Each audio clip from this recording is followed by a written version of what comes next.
Imagine a world without prejudice, bullying, or fear. Imagine a world where our individuality is respected by all our peers. Inclusion and equity are more than words or just a ploy. They are workplaces rich with diversity, creating worlds we all enjoy. Imagine a better world where we all can live free and play, where the spirit of teamwork and solidarity give hope and light the way. Good business isn't just profits or pushing for sales. Good business must strive to be just as it scales. Good business is planting a seed in a visionary trail to foster an environment where diverse abilities prevail. Let's build that new world in solidarity. Diversity rocks innovation. Let's build solutions for equality to bring hope and transformation. Let's honor co-creation, honor individuality, with a vision for togetherness beyond screens and virtual reality. All it takes is a little to change the world a lot. Money comes and goes, but legacy isn't forgotten.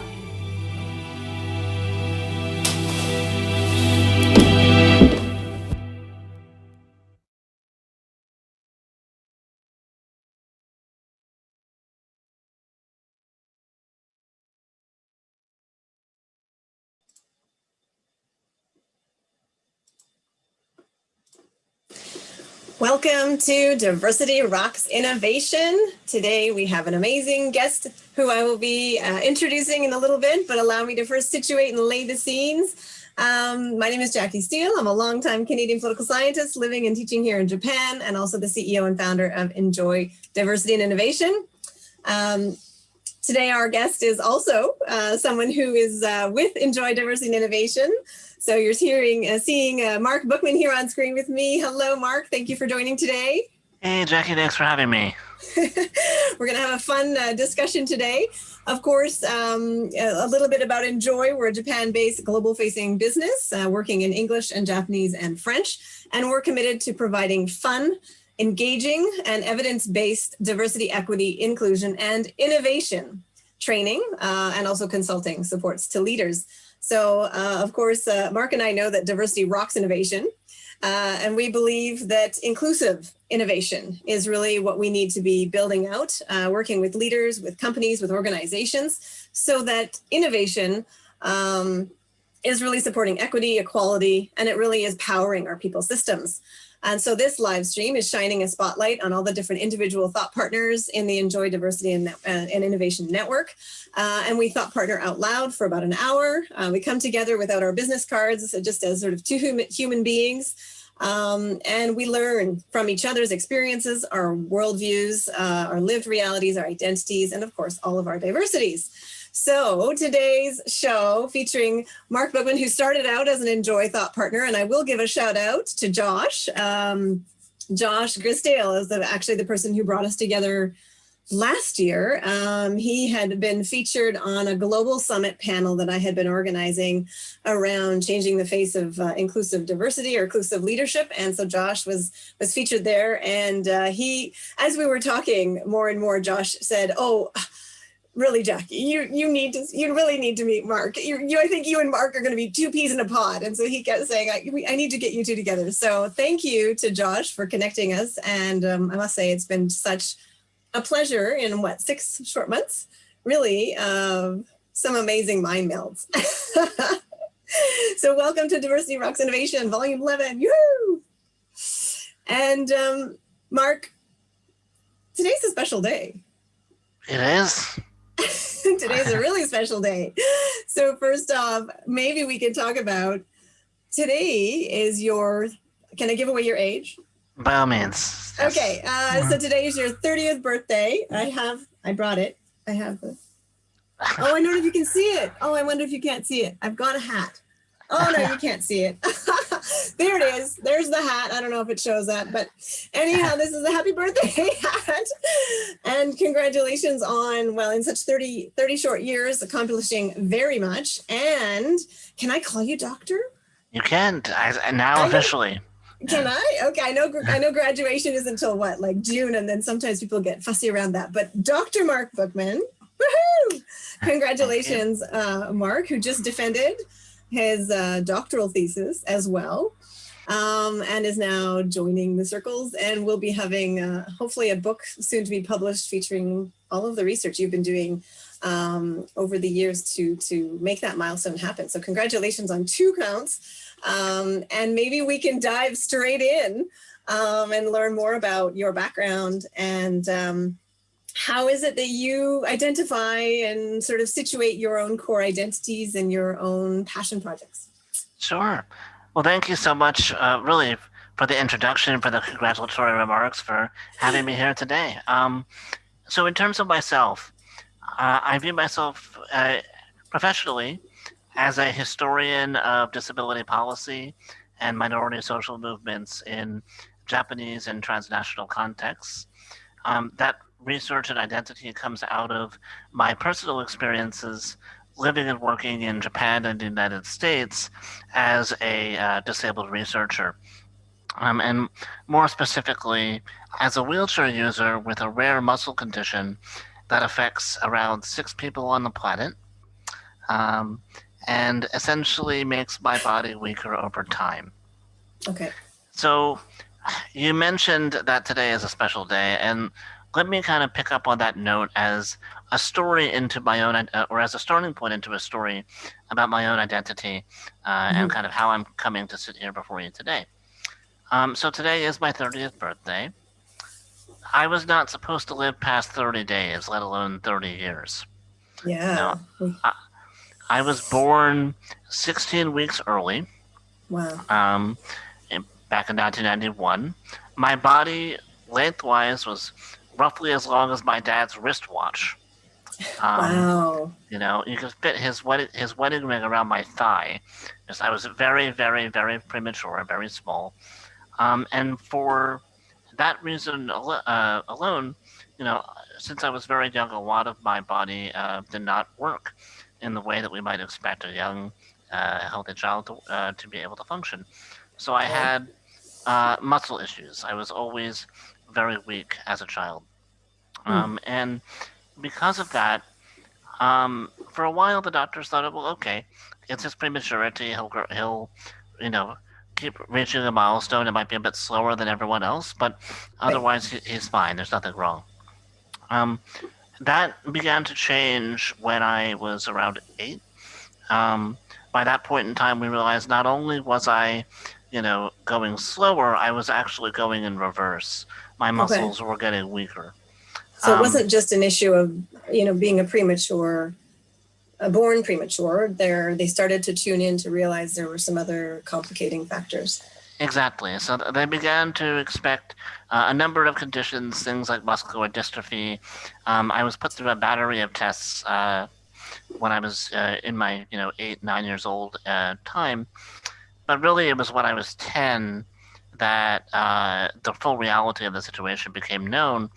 The muscle disease that I had, which was still kind of unclear, still under investigation, had come to my heart, and has started to weaken my heart to the point where I needed to have a heart transplant when I was 10. And at this point, did they have a name for this condition? They were calling it glycogen storage disease or some variant thereof, which is in and of itself a rare set of muscle diseases, where the body cannot break down glucose into energy. So you kind of store it in the muscles and therefore cannot produce as much energy as you might otherwise. But it didn't quite fit in terms of both genotype and phenotype.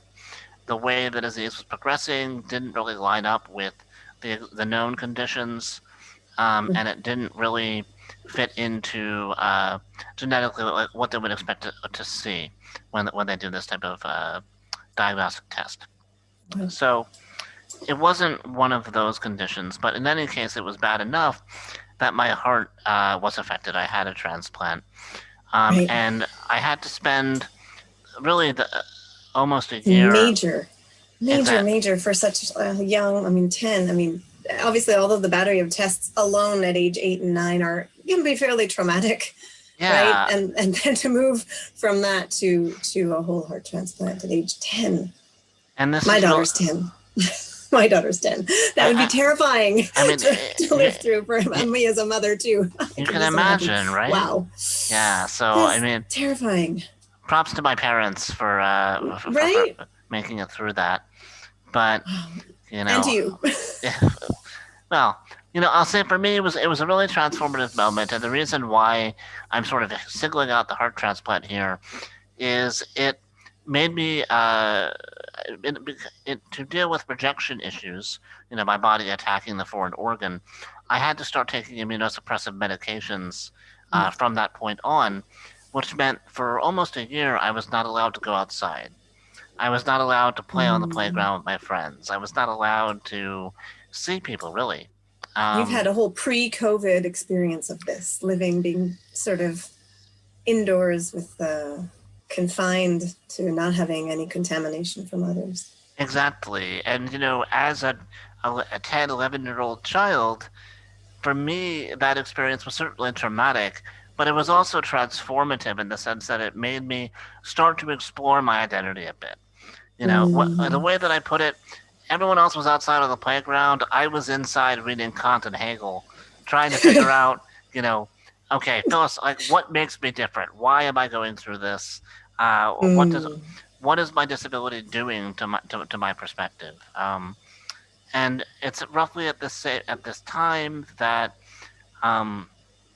it comes out that I find my first kind of foothold into Japan in Japanese anime, as this thing that I could watch at home, where I'm able to engage in this other world, unlike American cartoons. It's somewhat cerebral.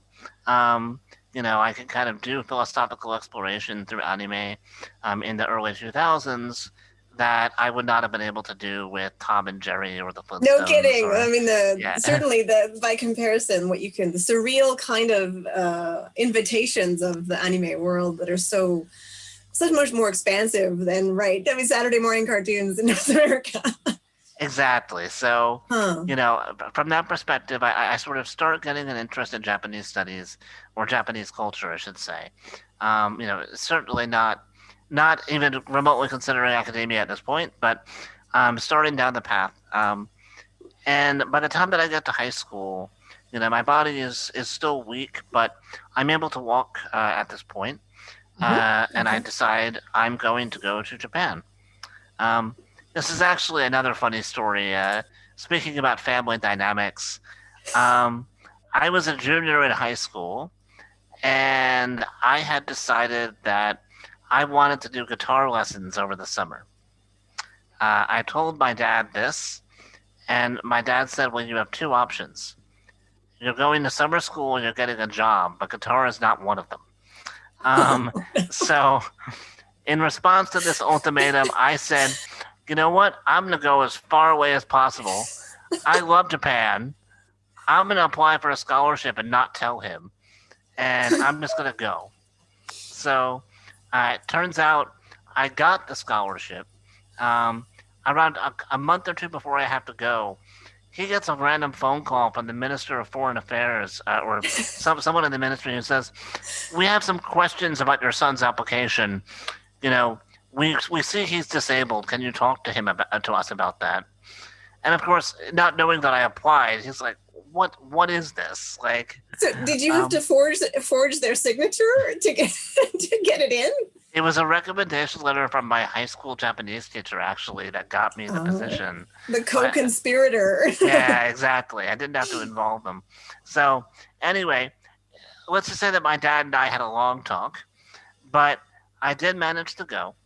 And when I was in Japan in high school, I was walking slower than everyone else. I had difficulty with stairs, but I was able to navigate them, and I had to host families who really cared about me.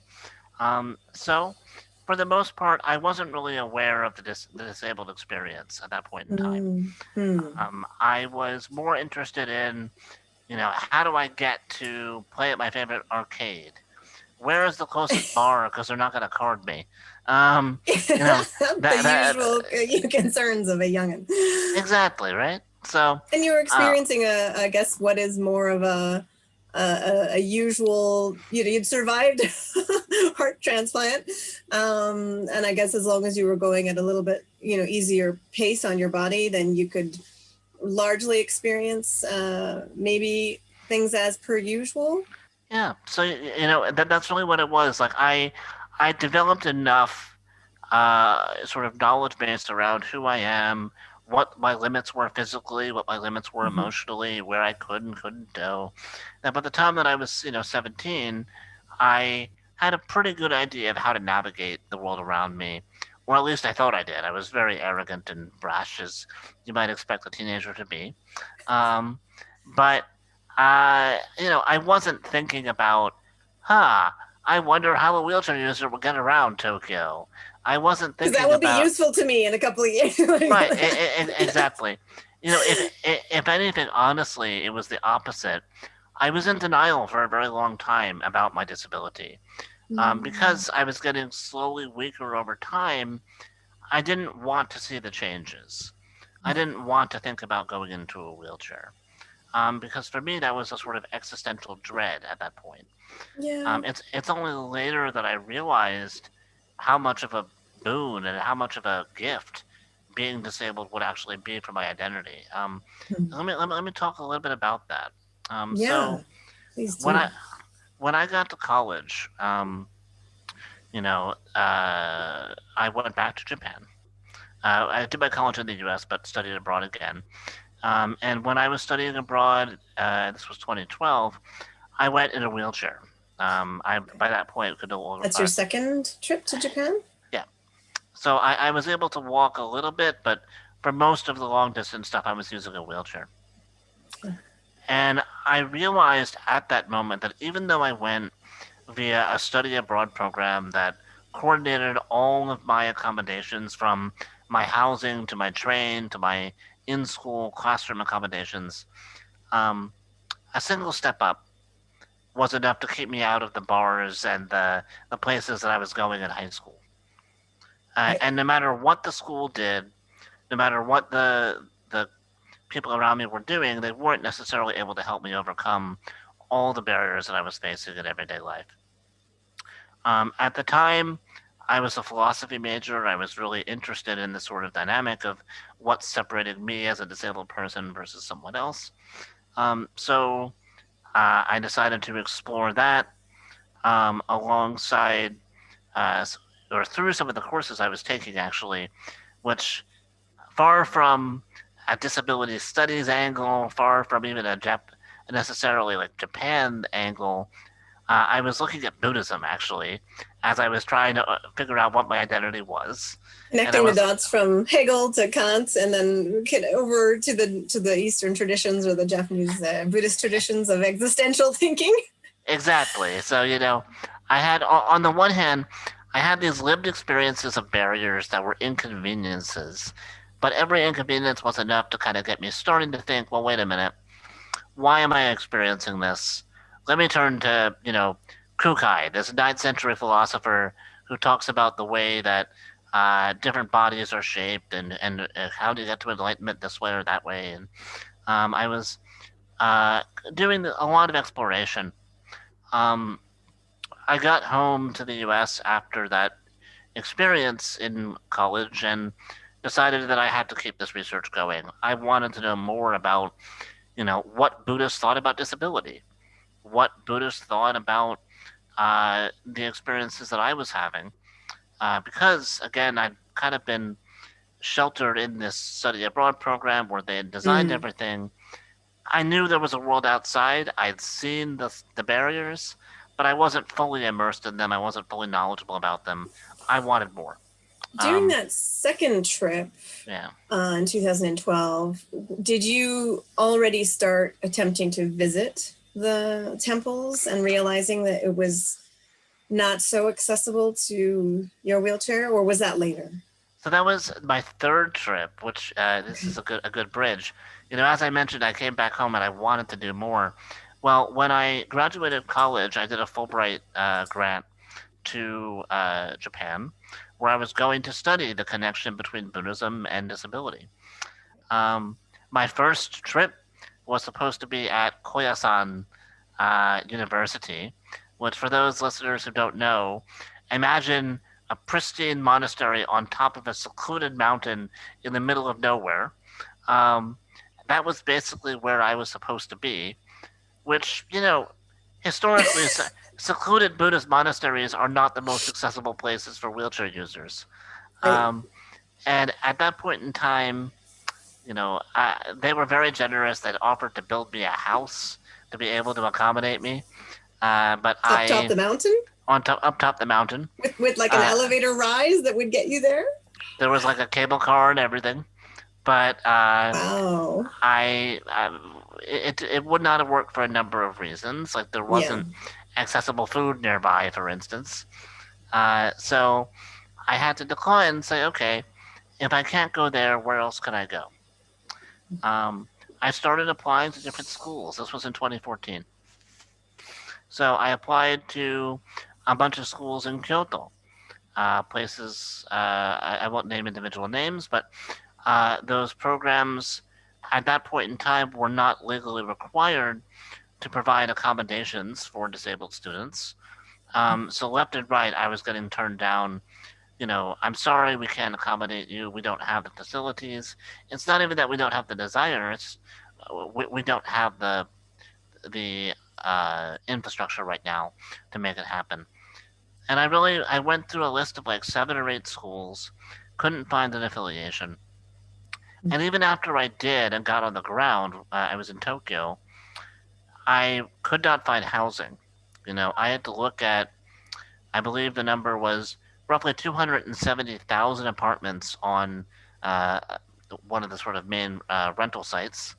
You click on the barrier free or accessibility option, you get maybe 700, and each of those 700 was accessible to someone, but none of them worked for me because I came with this big foreign power chair. I came with, my own medical conditions, my rare disability that no one else had, so no one knew how to accommodate it necessarily. So I was having trouble finding a school, finding housing, and then, as you mentioned, when I finally got on the ground to go do my research at these temples, you cleared so many hurdles. You've already just so many hurdles just to, okay, now you're ready to start do some research and get out there and visit the temples. And exactly, and everywhere is stairs, everywhere. And I couldn't get in the front door. And so, God. But so here's where the value of disability comes in. At some point, I start saying, well, wait a minute, I'm asking the wrong question. Why do I care what monks think if I can't get in the front door? Why can't I get in the front door? And if I can't, maybe someone else can't. Maybe that's affecting their experiences. So why was I having these problems finding housing, finding transportation, finding access to my research archives? I became really interested in this question during my year of Fulbright research and decided, you know what? I need to get an answer. I need to figure out what resources are out there for access in Japan. At the time, you mentioned Josh Grisdale at the start of this call. Yes. Josh's website, Accessible Japan, was one of the few resources around. Yes. It gave a database of different tourist attractions, different services that might be available for a short-term stay, but there was nothing about long-term life with access in Japan for someone like me. And that's what drove me to start my PhD, was to answer this question because I couldn't find anyone else who talked about it. And I think, correct me if I'm wrong, but I mean, I would imagine from a Canadian perspective, given, I would imagine that in some ways providing the baseline information about accessible housing is going to come back to the legislation requiring different buildings to, one, be built to certain codes and accessibility codes, and then how they are labeled, and then in the rental community, how those rental units are publicly and transparently listed, and what are the criteria that you have to transparently show in your listings. So much of that, I would imagine, comes from government-led regulations and providing transparent information to the population and in support of citizens and residents who have disabilities. So in that sense, is it completely left unregulated and left to a private sector actor like Josh Grisdale with his, largely not-for-profit effort of his own precious time going in to research this? Is there not a more holistic Japanese national government public information offering that's trying to standardize this information for Japanese citizens and residents here? So there are different legal systems that have regulated standards. So for instance, Japan's first accessibility law for public transportation that mandates access was passed in 2000. In 2006, that law gets expanded to include certain public facilities. By the time that I was doing this Buddhist research in 2014, that was the year that Japan ratified the United Nations Convention on Rights of Persons with Disabilities, which institutes its own requirements and standards. But Even though these standards exist, they are, first off, not hard and fast. There's a lot of room for negotiation. So, for example, the term that often gets thrown around today, reasonable accommodation in facilities, well, what counts as reasonable? Who gets to decide what reasonable is?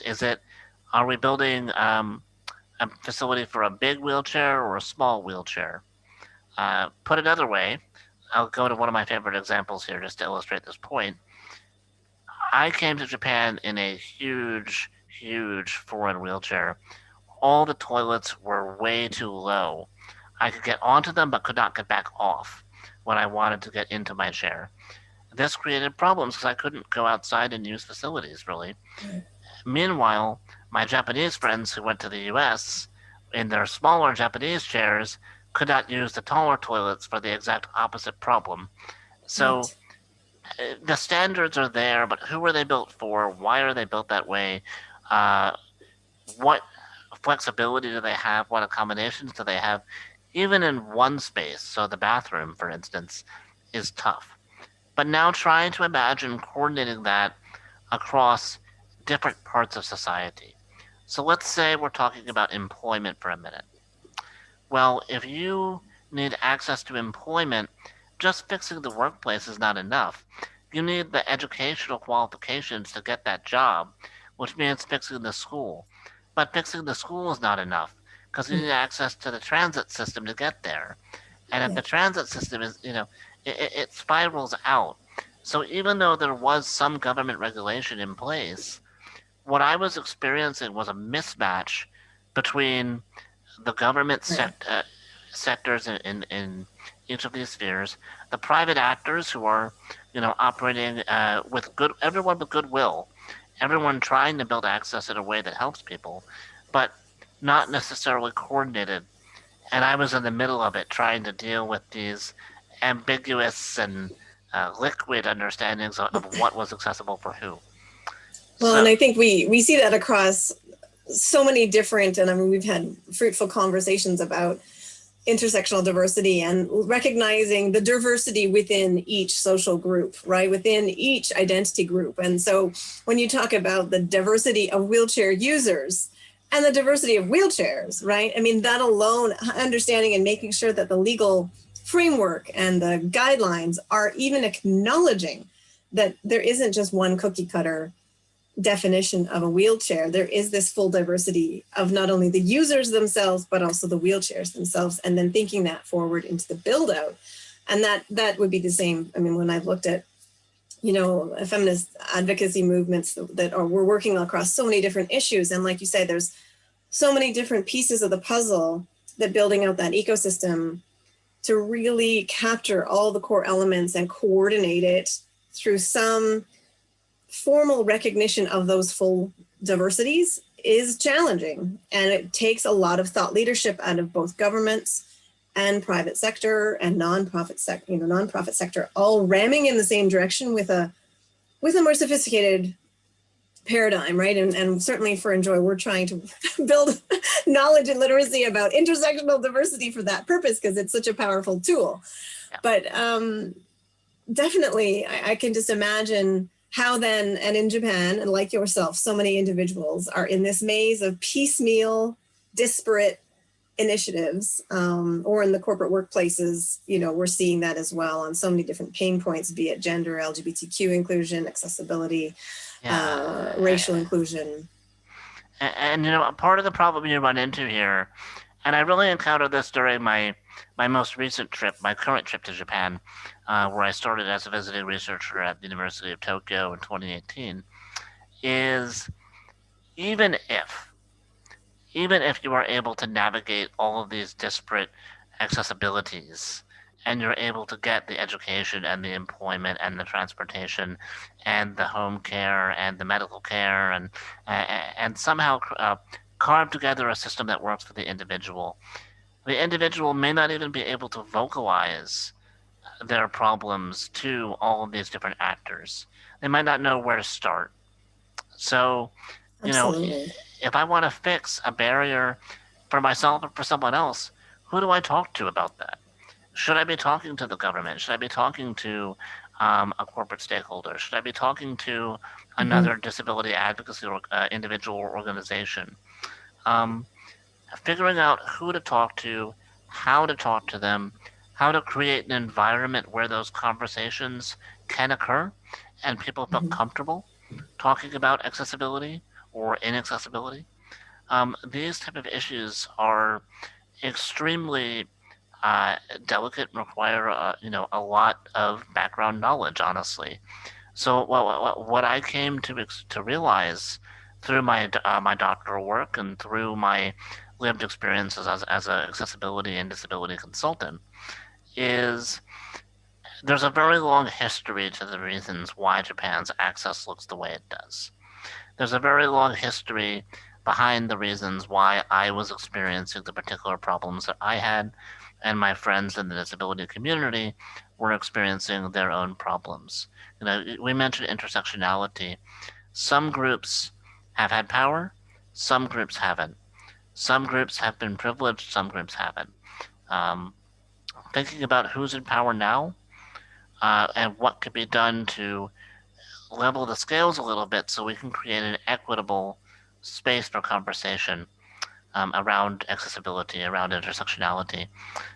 That's one of the big missions I think we have at Enjoy, and one of the big missions I think we have as members of a global society, whether we're talking about Japan, the U.S., or Canada. The access coordination I was talking about earlier, the barriers that I faced at temples.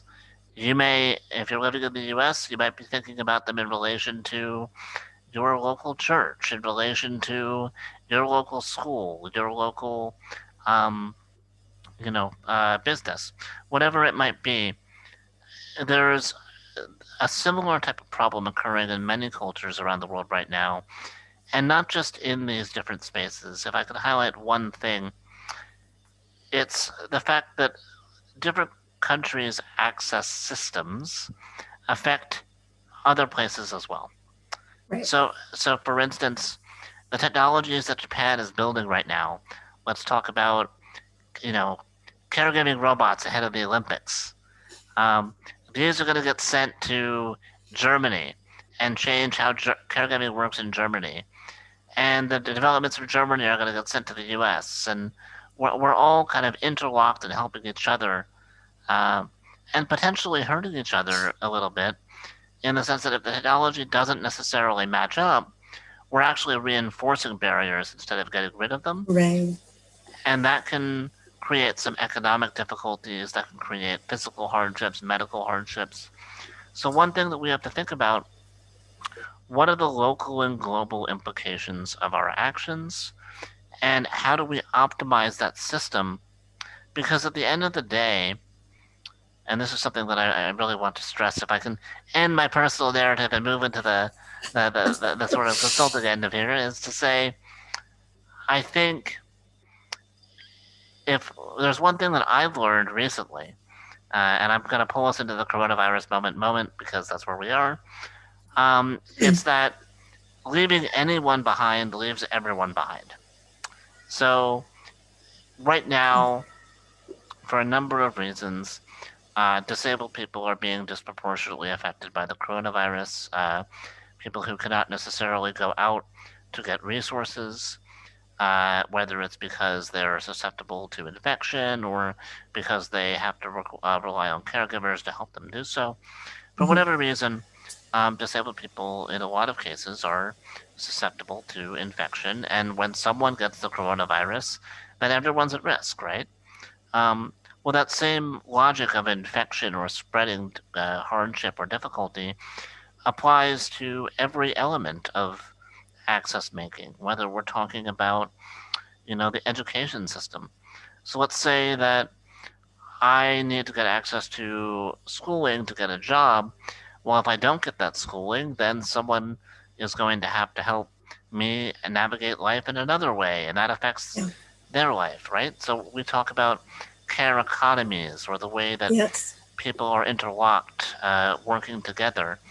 And I think that if I'm trying to say anything here, it's simply that we need to think about what we're doing how we're helping other people, how we might be disadvantaging other people, and what we can do to optimize that system, because it has real physical, emotional, and perhaps above all to a lot of different people, economic benefits. You know, Right. create it. And I think absolutely. I mean, I couldn't agree more. And certainly now we're dealing with COVID, but certainly I guess from my perspective, when I was in Sendai in 2011 and experienced the triple disaster, and then built those connections into the research I was doing across, where are the gaps in policymaking for not recognizing the diversity of family formations who are now not being supported post-disaster, you sort of realize that the concept of resilience has to be a collective concept. If it's not a collective definition, then resilience is empty, because individual resilience is not going to make our economies bounce back and recover quickly.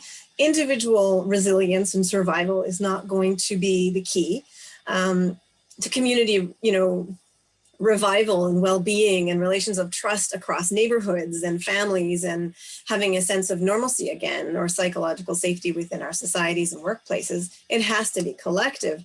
And I guess I want to return to one thing you mentioned that really I think is so, for me as a political scientist thinking, or I guess a student of democracy for, life. I mean, I think we're always a student of democracy, but for me, when you mention that even if the individual wanted to try to help solve problems of access for themselves, knowing who to talk to, knowing how to talk about these issues, having enough education and literacy and understanding about the history of disability and accessibility in Japan, understanding what governments do, which government office. Do you go to the gender equality office if you're a woman with a disability, or do you go to the disability window, or do you go to the multicultural cohesion window because you're a foreigner?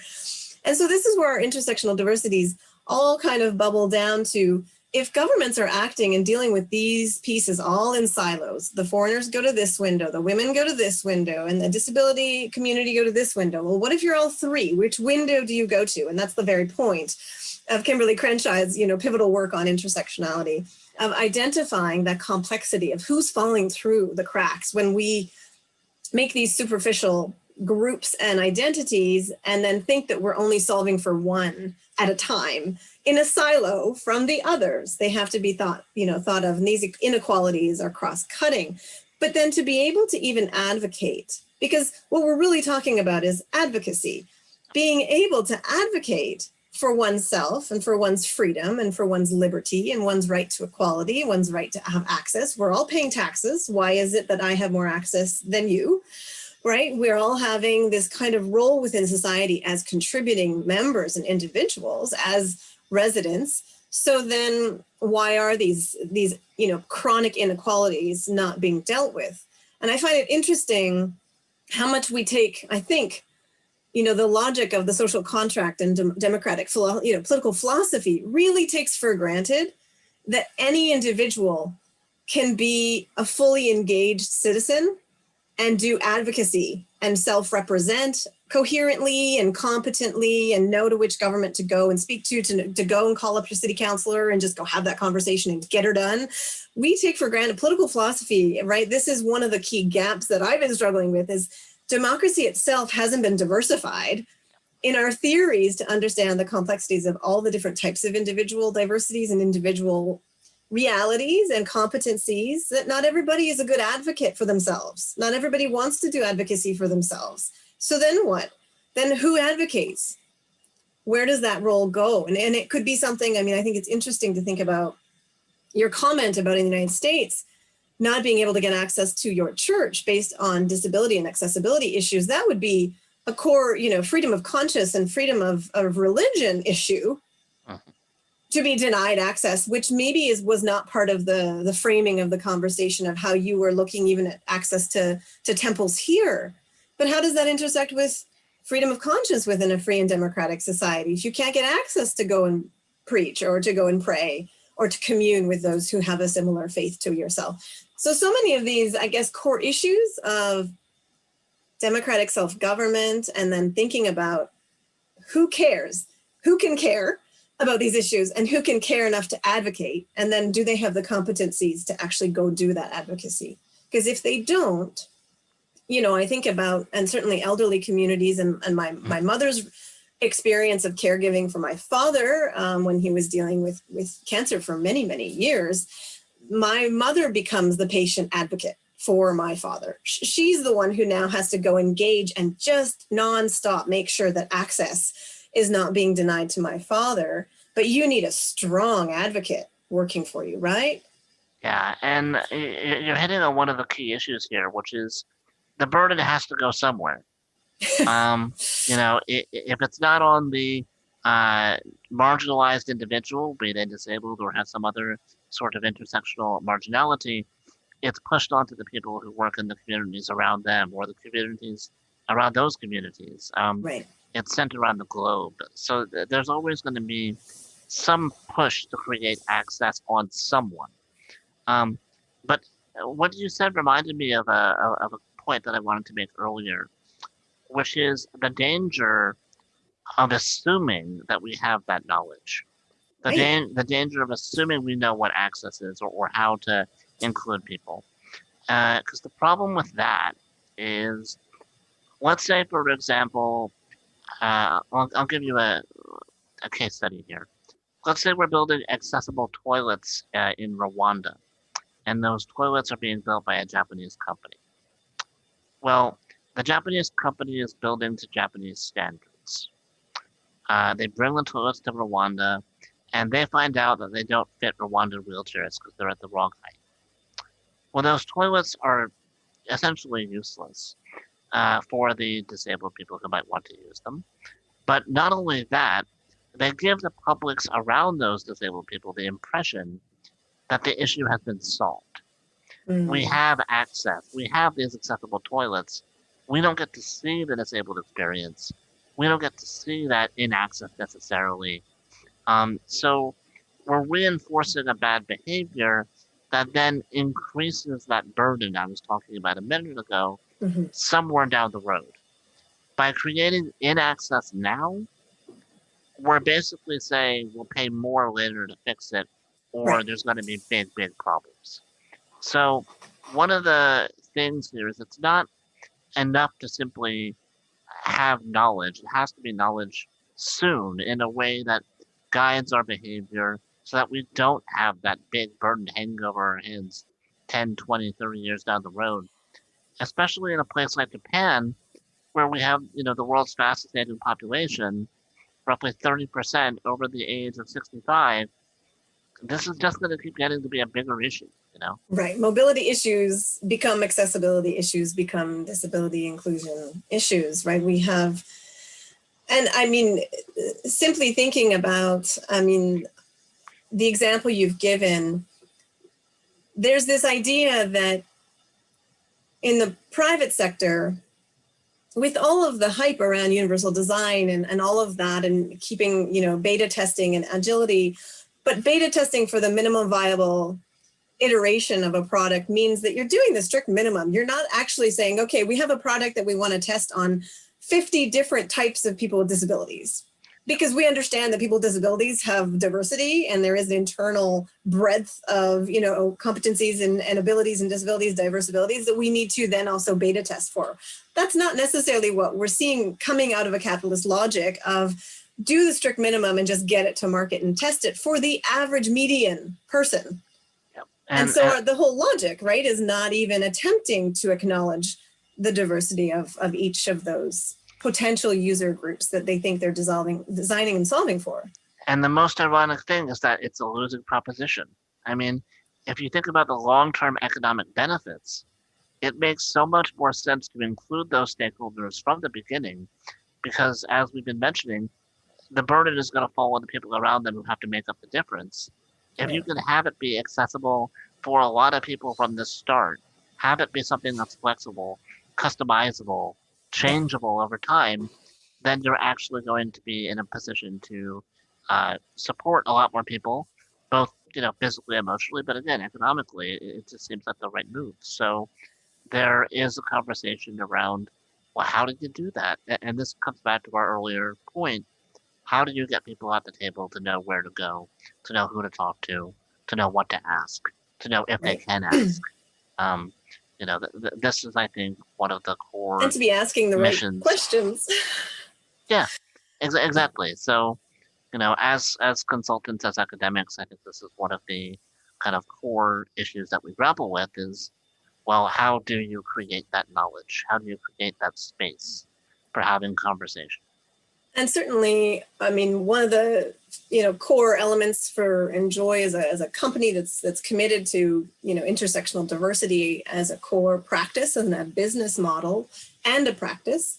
It's really been, I think, for me, a journey over the last year and a half to say, setting up Enjoy as a solopreneurship with me sharing my consulting, advice around that concept and that idea of intersectional diversity. I soon decided it didn't work with the feminist ethic of wanting to have a team of 10 and even 15 different diverse colleagues, each with a different lived reality and professional expertise, that all of us can enrich each other with that sharing and that lifelong learning as we work together, as we reveal to each other and uncover the different kinds of blind spots that will be in all of our heads, because we can never close off all of the, we don't know what we don't know.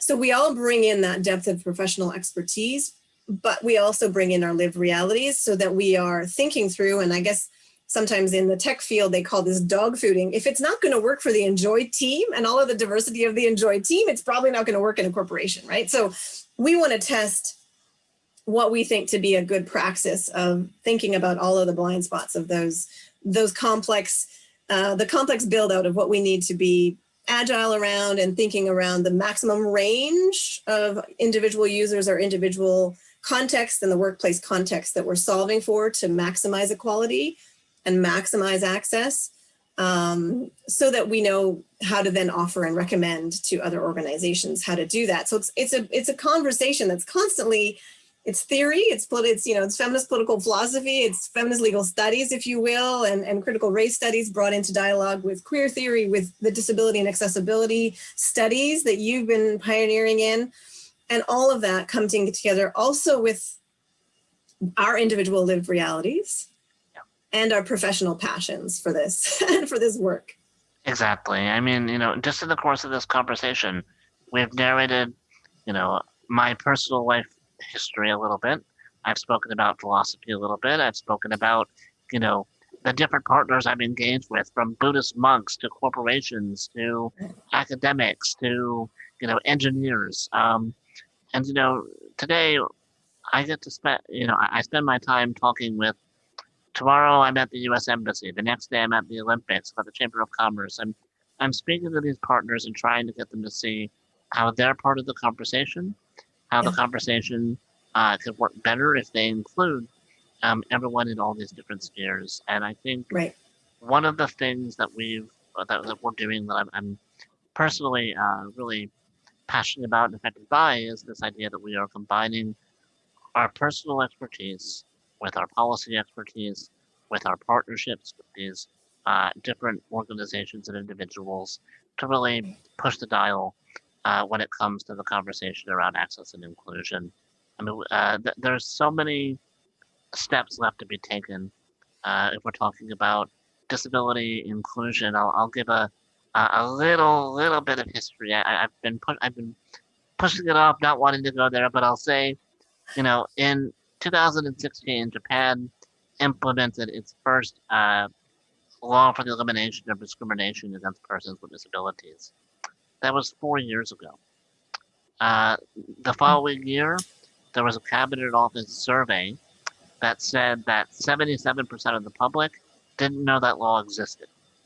So awareness is just starting. That law allowed for accommodations in schools. What does that mean? Well, if disabled students are getting education, they might get employment. If they're getting employment, they might be able to vocalize. And if they're able to vocalize, that will change how everyone thinks about access and inclusion. So we are at the precipice historically of a major turning point in the conversation around access and inclusion. And I think doing this work, whether you are a consultant, whether you are an entrepreneur, whether you are someone working in this with or around disabled people and those in their communities. It's such an important moment for Japan and for the world right now. So it's just it's really essential that we get this step right, that we start having Exactly. these conversations, right?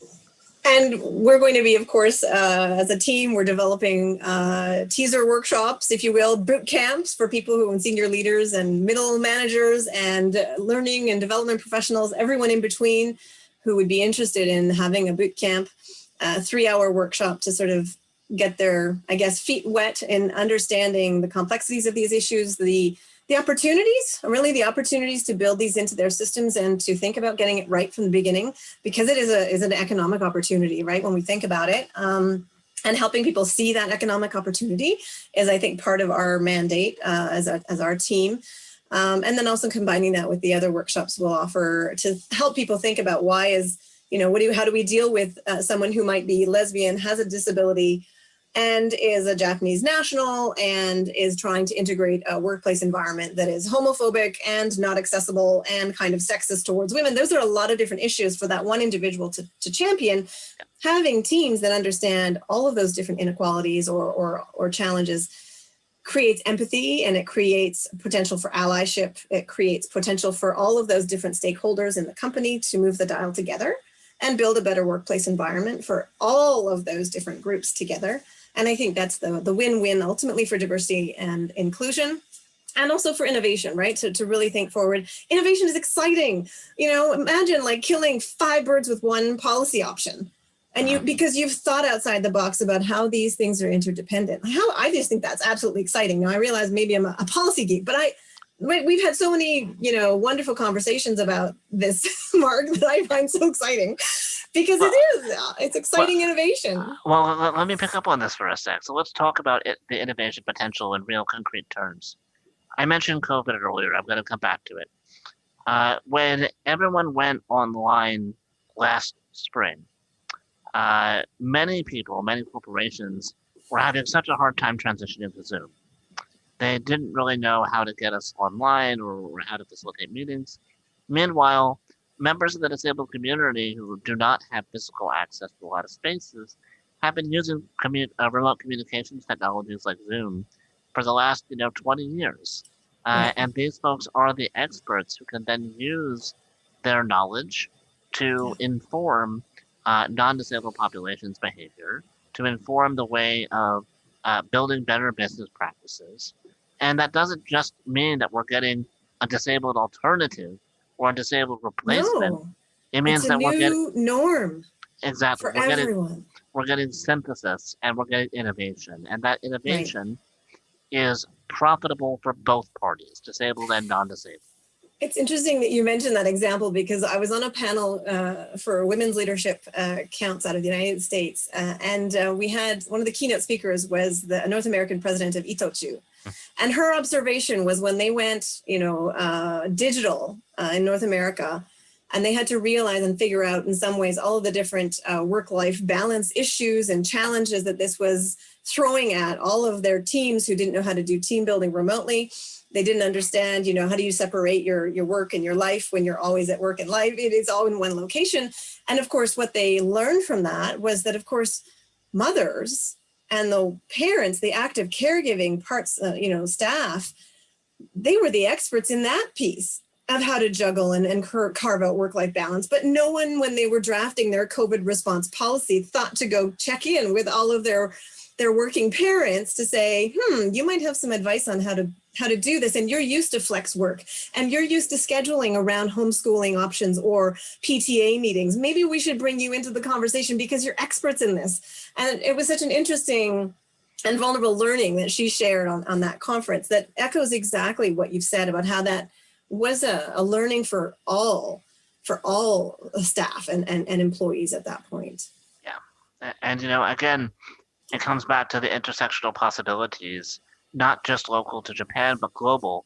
How is a 30-year-old disabled American like myself going to be able to add value to the conversation in Japan? And how am I going to be able to translate that value back to the U.S.? I know. You're adding so much value. so much Yeah. we're going to share, right? We're sharing obviously today on this interview, but we're going to keep sharing and certainly stay tuned because we hope to have Mark also hosting some of these live stream conversations also in the fall, so we can share even further with his thought leadership in this area. And I would love to, if I could, Mark, we have a few minutes left. What would be your main key message to the audience listening out of your lived experience and your intense professional expertise on these areas? So I think, to sum it up very briefly, disability saves non-disabled lives.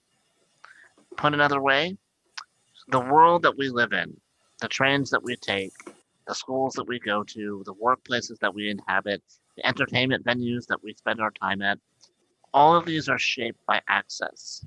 That access is built for many different people with many different types of bodies and many different types of minds, but we're all interdependent, as we've seen through this conversation.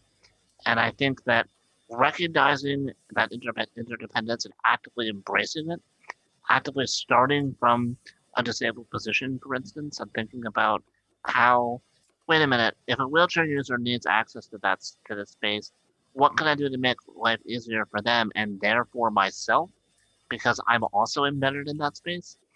Right. That way of thinking can change the world. And I think the idea that we need to invite people to the table, we need to get that expertise, and we need to act on it. That's my sort of takeaway here is, if a disabled American who travels back and forth between Japan and the US is able to, in some way, and make life better for folks in Japan, well, my Japanese colleagues could do the same thing. And I really hope that going forward, we'll all do what we can to embrace diversity, to work towards innovation, and to make the world a more inclusive, interesting, and, well, fun place. Exactly. Awesome. That is a fabulous takeaway, and I couldn't agree more. So on that note, please allow me to thank you, Mark, for joining today, the Diversity Rocks Innovation. This has been a really stimulating conversation, and I am so grateful that you're having your 30th birthday today, and that you did pursue beyond the 30 days that you initially were told you might live so many years ago, and that you've pursued across so many different challenges through experiencing Japan, first time with sort of more full access, second time a little bit less access, third time, again, different levels of access, and the learnings that you bring forward out of that with all of your professional, obviously deep research and policy expertise on these issues, bringing that together is so inspiring to me. And so I'm very grateful that you've joined the Enjoy Diversity and Innovation team as a consultant and as an educator. I think you have a lot that we're going to be sharing and that you're already sharing with our team, and I feel very blessed. So thank you for that. And of course, we as a team have lots of things happening. We're preparing actually for a pitch next week with Impact Tech Accelerator that is funded by the Nippon Foundation. And so our team is slowly preparing for that pitch. So we will be taking a break next Tuesday and also during the Golden Week period so that we can move forward and also engage in some self-care as a team. We will return for the next volume 12 on May 11th, featuring, I guess, the individual who gave me the inspiration to have this live stream. And so JJ Walsh is who we're going to be welcoming. She runs the Seeking Sustainability series. And when I started watching that, I thought, wow, that's a great way to change the conversation around sustainability. Why don't I do that for Enjoy? And why don't we do that on, about diversity and innovation? So that really was such an inspiration. So we'll come back on May 11th with JJ Walsh. And finally, I want to close with a shout out to the Enjoy team, everyone who gives their gifts and radical individuality to this effort of building, I guess, a feminist company that is trying to bring intersectional diversity forward into the innovation conversation through education and consulting. So as we take a little moment, we'll listen to Andrea Maynard's beautiful song called Evergreen. She's a leading Canadian singer-songwriter and an Enjoy Thought Partner, and it's a beautiful song. I think it inspires all that is great about diversity and diversity in music and individuality. So please enjoy the credits on the way out. Mark, I'll give you a wave, and we can turn off our videos and also just enjoy the song as well. Yeah. Well, thank you so much Mark. Again. Thank you. Thank you, Mark.